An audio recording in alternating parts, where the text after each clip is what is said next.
because he knows that's where the stability is. Nothing brings people closer together than pursuing God together.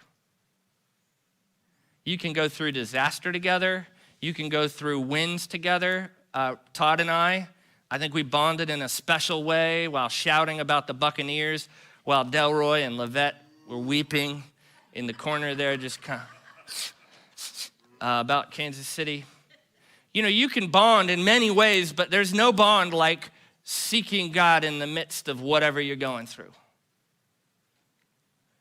And when everybody has abandoned you, there's no greater place to be than among the people who you can seek God with. Peter has been called by Jesus, remember? He's been called by Jesus. He walked on water with Jesus. Yeah, he had a little slip up, halfway through. He had eaten and served the 5,000 with Jesus. He had served the community with Jesus. Those were his people, the disciples. That's the church. This is why you really need to not plan on rushing out, before the service is actually over. Why you need to just hang out right here, except for those who are going to First Baptist. There's like a little contingency that goes, but and this is short term, we need to be together because we are each other's people. And everybody here needs people, okay? If you're online, you need people. I know it's not safe for some of you to be here. You need people. Reach out.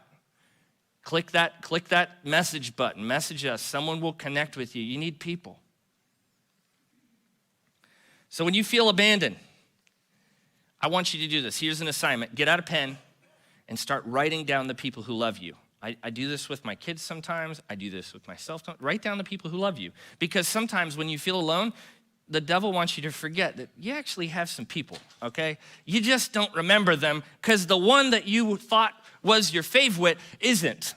And so you just write down a list of people and then go be their people. You got to take the first step. Go and be their people. So Peter chose actually the smaller group that was stable and following Jesus over the greater group that didn't know who their favorite was. Lastly, number 3, you can't go on.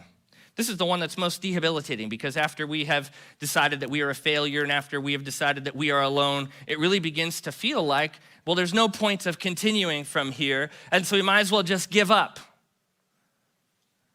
You can't go on. John 20, verse 30 says, Jesus performed many other signs. This is after John 6, by the way. John 20, it says, Jesus performed many other signs in the presence of his disciples, which are not recorded in this book.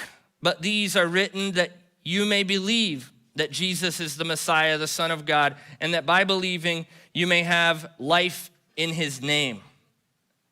You can go on. Everybody abandoned Jesus, and it didn't mean